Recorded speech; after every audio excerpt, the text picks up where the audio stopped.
What's the deal? What's the deal? You already know who it is. It's your boy Dank Sinatra. We back with another episode of PolitiKan per usual. And I got my boy Gothem V here with me, man. What's the deal? What's going on with you, bro? Same shit, same shit.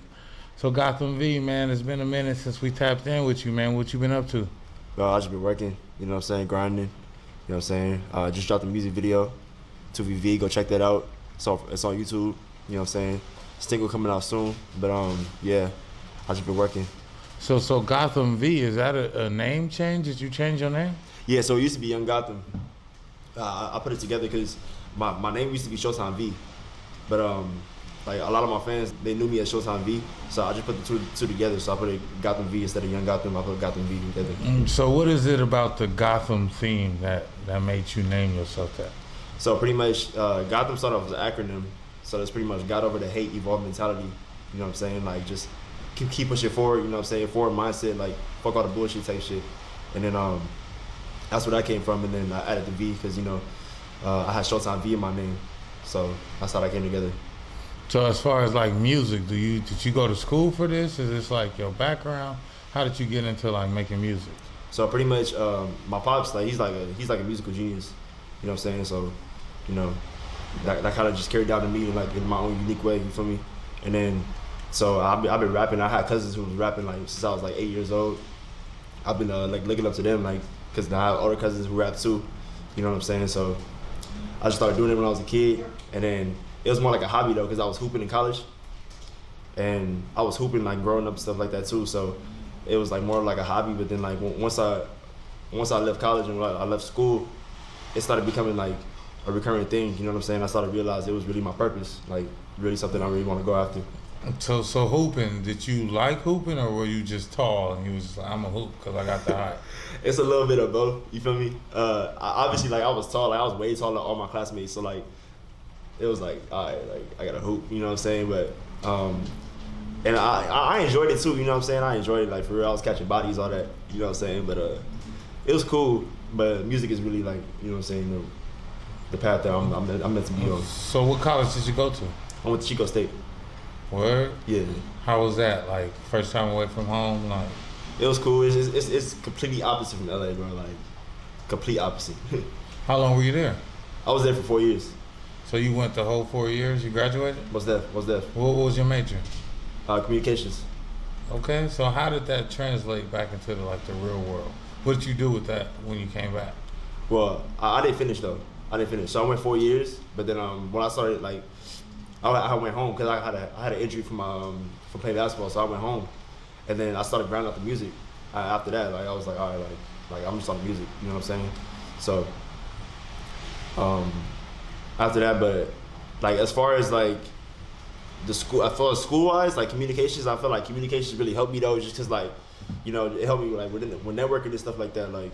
You know what I'm saying? Just knowing how to talk to people, you know what I'm saying? Knowing how to communicate with people and stuff like that, So that's how I feel like that translated. So as an artist, you're a West Coast artist from LA. Most definitely. But your sound does not sound like where you come from. No, not at all. Why is that? I embrace my uniqueness, you know what I'm saying? I embrace my unique element that I bring to the world. You know what I'm saying? I'm like, there's not anybody you can say I sound like, you know what I'm saying? I lean into that, you know what I'm saying? I embrace just being myself and just pushing that forward. But does that make it harder to collaborate with West Coast artists over here when they West Coast sound and you have your sound? Does that make it harder to collaborate? No, I wouldn't say. It just depends on, it just depends on how things flow in the moment, you know what I'm saying? Like, I don't feel like it makes it more difficult, you know what I'm saying? I feel like, like I still rap on West Coast beats. It's just like my sound in general is just it's in its own separate lane. You feel me? So like as far as like collaborating, who have you collaborated with so far as like artists on the West Coast? West Coast artists. I collaborated with my boy Dat Boy Khalifa. Another dope artist. Yes, sir. Shout out to DBK. Most def. Shout out DBK. Most def. I collaborated with, let's see, who else? Made a few songs with Wasan Music. He's another dope artist. My cousin Dre Adam, you know what I'm saying? we make some music together, and that's pretty much it. I usually just I'll be on my like like J. Cole, one of my biggest inspirations. You know what I'm saying? And like he has a lot of solo tracks, so like I kind of be on that wave. You feel me? Like just what I'm saying, just finishing the beat out. You know what I'm saying? I'm on my own type of song. So how often do you drop music? Is it like you drop something and you push it for a while and see what kind of traction do you get, or do you flood? Because everybody's into this flood the market, flood, Mm-hmm. hoping that something catch fire, but they don't push a certain song. So by the time we catch wind of this song, you got 2 more projects. No, I feel you. You know what I'm saying? So do you think that flooding is the right thing to do when that seems to be the plan for everybody over here on the West Coast? I would say it's different for everybody. You know what I'm saying? It just depends on who you are. Like, it's just about trusting your instincts. You know what I'm saying? When it comes down to it, like overthinking just leads to inaction. You feel me? So it's just like, if you feel like it's time, just let it go. I get that, but at the same time, quality. You got to make sure that it's quality before you let it go. You can't just let it go. No, most def. You know what I'm saying? I think that, a lot of artists, they record, but they don't engineer. So they record themselves, but the levels aren't right. It's distorted. It sounds terrible once you put it inside a car. Like, do you engineer? Like, is that a skill that you picked up? Do you record yourself? What's your thoughts on that? Yeah, so I record myself. I engineer too. You know what I'm saying? Making sure everything, all the levels sound right and everything before I push it out. Most def. That's definitely an element to it for sure. So how did you learn that skill though? Like, a lot of artists out here know the rapping part of it, but never learned the recording part of it. How did you get into engineering? I got into engineering.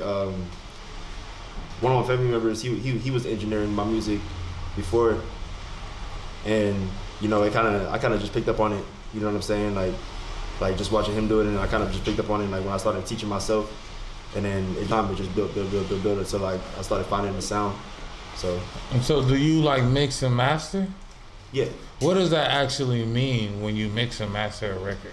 Because I don't think a lot of artists feel like they don't need it, because I don't think they really understand what it does as far as raising the quality of the product that you put out. So what does mixing and mastering a track do to the quality of that sound? It's everything. So you gotta having a solid mix and master is everything for sure. So with the mixing is you got your delays and reverb and stuff like that, like how you really want your stuff to sound, and then the mastering is just the levels. You know what I'm saying? Of where the vocal sits, where the beat sits. It's just getting the levels right. So that definitely plays a huge part as far as making sure your shit sounds sonically good everywhere, not just in the earphones, but in the earphones and in the speakers, or when you go to the gym, you know what I'm saying, you got gym speakers or you got different types of speakers, and you want to make sure your shit sounds good sonically everywhere. You know what I'm saying? On the radio, all that. You feel me? Now, when you make your songs, do you make radio edits? Do you make clean versions? No, I don't.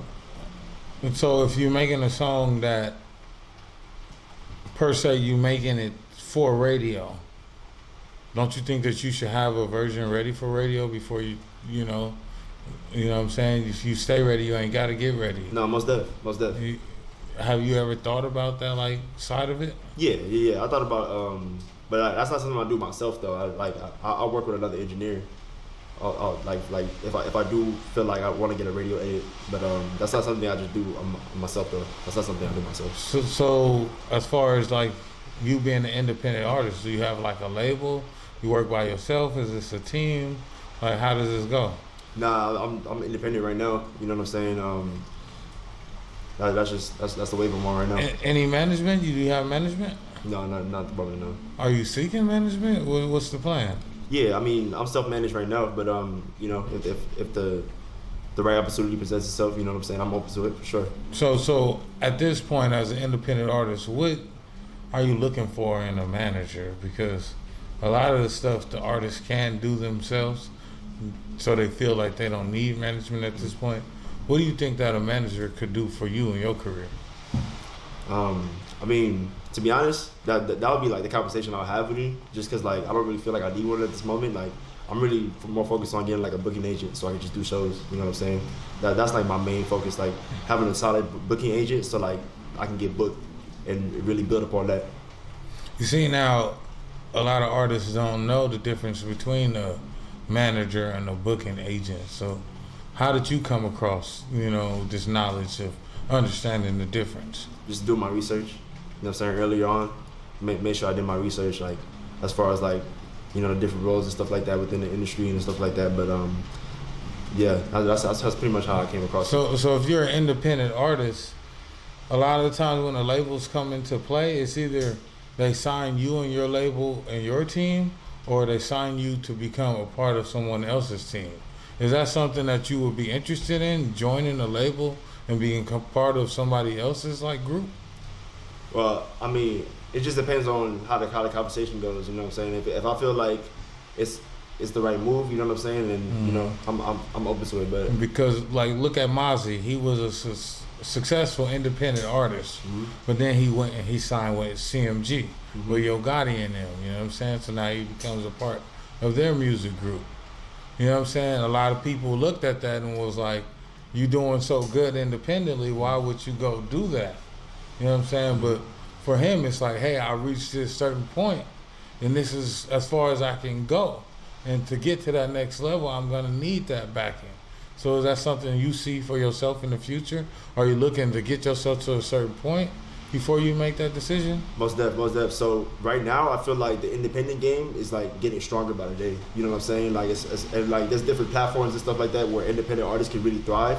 You know what I'm saying? So it's like I'm on like independent grind right now, but at the same time, it's like if a label comes with like a partnership type deal, you know what I'm saying? I'll definitely be open with that too. Like it's just it'll have to be like a partnership, because independently, you know what I'm saying, a lot of artists can really thrive independently, like especially in this time now. So what do you think about a distribution deal? Do you think that that's worth it at this point? I think so.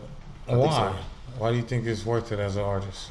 Well, because they don't give you a marketing budget and they take a cut of your back end when the DSPs are already taking a cut of your back end also.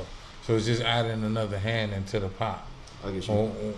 If you can go through a DistroKid or one of these outlets and distribute it yourself, why do you need a distribution deal?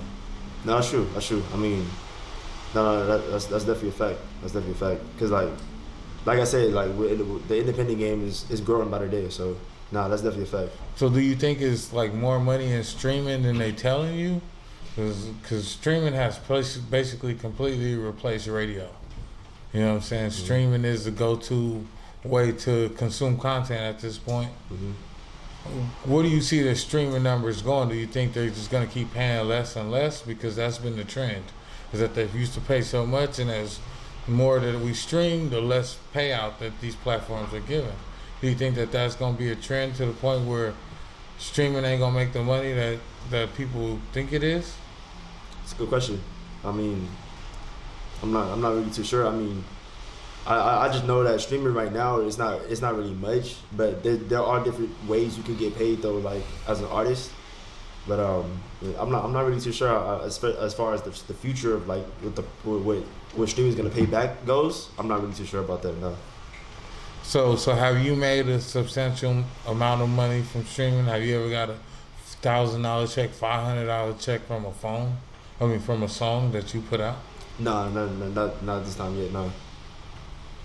So essentially, are DSPs collecting money? Because I'm pretty sure that they're getting revenue for every stream, whether it hits a threshold or not. So do they only pay you once you hit a certain threshold, or how does this work? Let's say they pay you per 1,000 listens. What if I got 999 listens? You got paid for those 999. Do I not receive my portion of that revenue? How does that work? I mean, you see, it's crazy. You know what I'm saying? That, like the streaming game, they ain't. It's a lot of information out there that they ain't telling us or explaining to the artists. So they're definitely the way I see it is everything is basically, you know what I'm saying, content. And the more that they can get people to create content for them to keep their platform alive, to the point where a Spotify or a YouTube don't got to create nothing, but got thousands of pieces of content millions of pieces of content going on their platforms every day. I think that they figured out how to get us to work for them. And it's like Big Hit just put out his own album and they put it on their own website and they sold physicals and magazines, and I think that that's something that artists really have to look into so that we can try to take the power back from the machine. Because right now, the way the machine is set up, you know what I'm saying, they getting all the money. It's more money in this shit than they telling us. You know what I'm saying? Sure. And they ain't giving real payouts, man. So we really got to learn this shit. So what's next for you musically as far as like your career? What's your plan for 2024? My plan for 2024, you know, just keep putting in the work every single day. You know what I'm saying? I don't really go into. It's funny that you asked that because like people would ask me like, what's my New Year's resolutions type shit, and it's like I don't really focus on that. Like I focus on day to days. You feel me? Like, you know, because tomorrow not guaranteed. You know what I'm saying? So I'm focused on what I got going on today and building upon that. So that's pretty much where I'm at. I like that mentality. That's my approach too. I listened to Will Smith, and he was like, if you want to build a brick wall, don't try to build a wall in a day, because then you're going to fail. And then you're going to have to sit and live in that failure. But if you wake up every day and you focus every day laying the brick as perfectly as you know how to lay it, you look up and you'll have that brick wall. So you know what I'm saying? So that's what we do over here at PolitiKan. We ain't trying to hit no home runs. We laying a brick a day, you know what I'm saying? That's exactly the approach and mentality we take over here. Sure. So as far as like production, how do you go about like getting beats and doing like your beat selection? Because you got a certain sound that you're looking for. How do you find these producers that, you know what I'm saying, fit the sound you're looking for? So the producers will hit me up on IG. You know what I'm saying? We're like working, collab and stuff like that. Or like I'll get a beat from like YouTube, and then like I'll hit up the producer. You know what I'm saying? Like on his Instagram, and then like we'll like targeting, like they'll send me beats, like stuff like that. So that's pretty much how that goes on. So do you do any like splits? Do you do any type of paperwork behind these beats before you release them? What's that? Good. Because I think that's a lot of the times is that if you don't get your paperwork before, when you release that song, basically that revenue doesn't belong to you if your paperwork ain't right with that producer. No. It's yeah. So do you say they reach out to you on Instagram? You have personal relationships with the producers that you use? Yeah, I built a relationship from there. You know what I'm saying? Like, but one thing that is a lost art is back in the day they used to have the actual producer that made the beat in the studio during the session. Mm-hmm. Is that something that still happens, or are they just sending beat packs? Because ever since this beat pack thing been a thing, they just send it digitally through the beat pack, and they don't even know if you ever even use the beat until they hear it come out or something. A lot of times artists don't even notify them that their beat has been used. Mm-hmm. So are you a beat pack nigga? Is that how you doing it? I mean, you know, I just come across, you know what I'm saying, like if I come across a beat, I just, you feel me? Like that's just really how it goes. Like it don't matter if it's a beat pack or not. Like if I think the beat hard, like let's go. Yes sir. So as far as like your visuals, how do you go about like curating visuals? What song to like shoot a video to? What's your approach behind your content? I don't really, you know what I'm saying, I don't really think about it, honestly. I just, you know, like any song I have I can shoot, you know what I'm saying? I just, you know, whatever I'm feeling at that time. So different shooters, like your last video, I seen YD Films shot, you know what I'm saying? How do you go about like picking different shooters to, you know what I'm saying, to convey that message? It's not really much thought into it. It's just, you know what I'm saying, like you know, I got connected with YD. Shout out YD. I connected with YD and I was like, this stuff is hard, you know what I'm saying, let's go. And that was it. So like, I knew you from the past, you know, we got our relationship, but do you have other relationships with other media outlets? Have you been out there like hitting up other like outlets to try to get your name out there more? Yeah, well, I haven't really got into it with anybody else as far as like podcasting and stuff like that, but I did just do a show at Something Dope for the People. That's another dope platform for artists. I did a show with them, so I got pretty much connected with them. That was on Wednesday, you know what I'm saying? And that was a vibe for sure. It was a movie. And then yeah, that's pretty much, you know, I'm still like in the process of doing that, but Yeah. So do you watch any of these local like media outlets, podcasts? Have you seen the content that they create? What's that? So what are your thoughts on a lot of these podcasts doing artist interviews but not talking about the artist's music in these interviews? It's a bunch of like semantics and a bunch of bullshit and other shit that goes on that you might see your artist, but you don't leave that interview or that content knowing anything more about the artist. The whole point of this is to let you know who the artist is so that you can go check them out and possibly become a fan. Right. Do you think that these podcasts that talk about a bunch of sex and bullshit and drama, do you think that that's the new rollout for artists? I don't think it is, but it shouldn't be. You know what I'm saying? Like, it's really just about the music. You know what I'm saying? Like, it's just about awareness. You feel me? Like, I know for me, I go to interviews. I'm like, all right, like, I'm on the music. You know what I'm saying? Like, I'm not on the other shit. You feel me? And that's just what it is. Like, it's just a matter of having that awareness. Like, all right, like, this not like, we're not on that. You know what I'm saying? We're on the music. From me.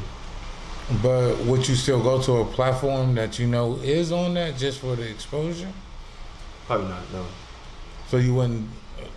I think a lot of artists nowadays, they go on these like per se no jumper, and they get to talking about everything but the music. How do you steer that conversation back to what you came there for? I'm pretty much just like, you know, just kind of like just enforcing that boundary. Like, you know, like if a conversation comes up where like you don't really want to get into it, I feel like the person who's being interviewed always has that like choice to be like, all right, like if we're not talking about the music, then you know what we doing here, type shit. You know what I'm saying? Well, we have seen multiple people walk out of interviews just like that. But why would you go there just to walk out the interview if you knew that was the platform and this is what they did before you enter the room? And shouldn't you walk in the door expecting that? I think that a lot of people blame the media outlets, but they don't do any homework. You'll go on an outlet, but you haven't watched 3 episodes of that outlet's content. No, for that. To know what you're walking into. For that.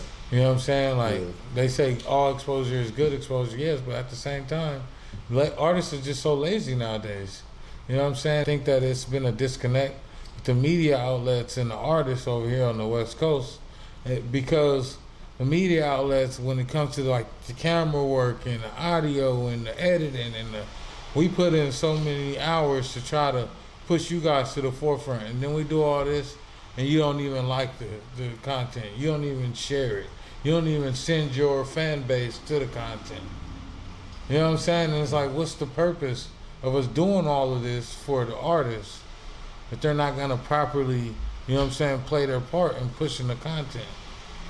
So you think that, like, the rap report card, that's what I've been asking everybody about. Have you seen that? Are you familiar with it? Yeah, but I don't pay attention to that stuff because it's just like everybody got their own two sets of ears. You feel me? Like, that stuff don't really matter, in my opinion. I don't know. So if you were to be on the report card and you were graded bad, would you take that personally, or would you take that as like motivation? Oh, they said my performances is an F, so let me get more performances this year. Oh, they said that my visuals is an F because I only put out one video and I dropped 100 tracks. Let me get more visuals out. But instead of like taking the critique and seeing where they're lacking, they're taking it personally. You know what I'm saying? And I think that that's the problem, is that no, we want to see you guys succeed, and this is why we're trying to critique you, to tell you where you need to get better so that you can actually succeed, because we don't succeed if you guys don't. If I'm interviewing Gothem V right now, but nobody knows who Gothem V is, then what does it serve me as a platform? So the more that you guys go up, the more that we go up as platforms. So we go hand in hand. So I think that we really got to figure this out on the West Coast for real. Hey. So it's back to the music. So what's next? What you got dropping? Like, what you about to drop on us? I got some stuff coming. I got 2 VV single coming out. The video just came out, so I got some stuff coming though, for sure. So what was the last project that you dropped that you got out right now that people need to check out? Two Wave. So check out Two Wave. Album just dropped with my boy Chaz Ultra, and we dropped that last summer. You know what I'm saying? So we're still pretty new. You know what I'm saying? So check that out for sure. So to describe that album, how sonically, how would you describe the album that you're talking about, Two Wave? I mean, Like, listen to it. so what is like the subject matter? What are you talking about on this album?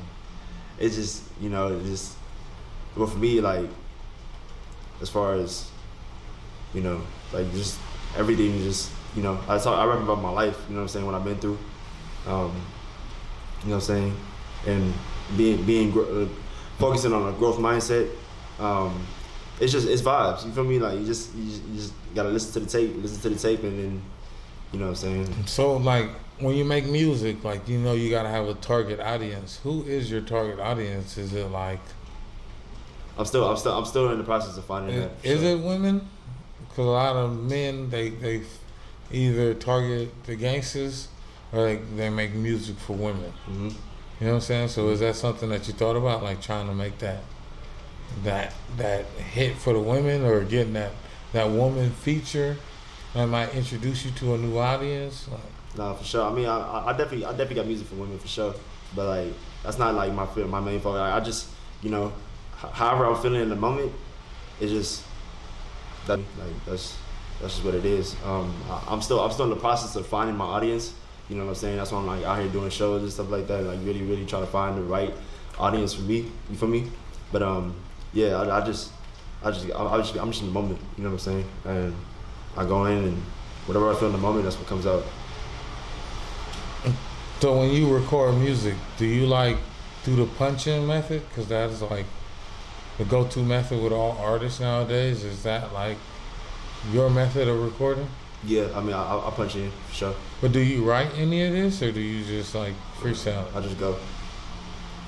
You just go. So everybody, I mean, it's crazy because writing 16s were like the thing growing up for me. You know what I'm saying? It was like niggas had to come to the studio with their hardest 16, with they written. Niggas would go on like Rap City, and they would spit like a written freestyle. Now you still see it on like Funk Flex, you know what I'm saying, bars on I-95. The corner store that's doing it real big. Shout out to the corner store, they doing their shit. You know what I'm saying? But have you thought about going on like these platforms to like freestyle so you could show like your skill set? Because a lot of niggas like rap, but they don't rap. Mm-hmm. Do you consider yourself a rapper or a nigga that make music? Nah, I'm definitely. I wouldn't just consider myself just a rapper. I'm definitely a rapper. You know what I'm saying? But I'm more like just an artist. Like I'm an artist. Like my music is more so like alternative rock. You know what I'm saying? But I definitely rap too. I sing too. Like, you know what I'm saying? I'm just full. Like I feel like saying like just I'm a rapper. Like I'm just a rapper is like kind of putting myself in like a little. You feel Mm-hmm. me? But it's just like nah. It's like way more broader than that. You feel me? Yes, sir. Yes, sir. So we got this. How old are you? Shit. Mid-20s. That's what you say? Yeah, I mean. Are you into politics at all? Nah. Have you voted? Nah. Do you plan to vote? Yeah, nah. I vote. I'm not trying to talk about no politics though. Okay. I'm just trying to get a sense of the youth as far as of where they stand with politics. Because for us, it was kind of like shoved down our throat. So we felt like we were forced to look at the news or forced to pay attention to that shit. Now y'all got like social media. So now it's like, you know what I'm saying? Like, if you guys aren't interested in that, you guys don't have to partake in it. So my question really was just trying to tap into the mindset of the youth. It's like, you know what I'm saying? We ain't got time to worry about fucking politics when niggas trying to survive. You know what I'm saying? Because it's the most expensive time in history to live. You know what I'm saying? I'm in my mid-30s, so, you know what I'm saying? I look at you guys and it's like, what you gonna look like 10 years from now? How much is it gonna cost for you to get a house? How much is it gonna cost for you to actually attain things that our grandparents got They got houses for 20,000. The same house that they got for 20,000, if we try to get right now, is 600, 800,000. And it's like the future. What does the future look like? Like, you know what I'm saying? Music is one thing, entertainment is another. But like as a community, where's the future for the black community? You know what I'm saying? So that was just more of what I was tapping in was is the youth even paying attention to this politics shit? Because the 40 and ups, that's all they see is Donald Trump and Joe Biden right now. You know what I'm saying? And for us, we coming out of COVID, we trying to get it. They ain't giving no more money out, so we gotta figure this shit out. You know what I'm saying? All I care about is if they bring back that money, whatever president gonna bring back that bread, you know what I'm saying? Where you at? Let me know. Make sure you put that in your campaign so we know clearly, you know what I'm saying, who giving out the chip. Well, before you get up out of here, man, let everybody know where they can find your music and social media. For sure. It's Gothem V, Young GV. You can find me on all platforms. You know what I'm saying? Instagram, Twitter, at Gothem V. You know what I'm saying? Shout out PolitiKan. PolitiKan been A1 since day one. You feel me? Yes, sir. Always appreciate it. And we out. Yes, sir. So you already know, man. It's your boy Dank Sinatra. We here with another episode of PolitiKan per usual. We got Gothem V. You already heard him, man. Check out all his music. You can find this episode and all our audio on PolitiKan Radio. You can find our blog, man, at the PolitiKan Forum. Check us out on politikanbroadcasting.org. And we are bringing back the Roku channel, man. So pretty soon you will see us on Roku, man. I don't know what you're going to do with your life, but I'm going to get to it, man. PolitiKan the podcast. We out.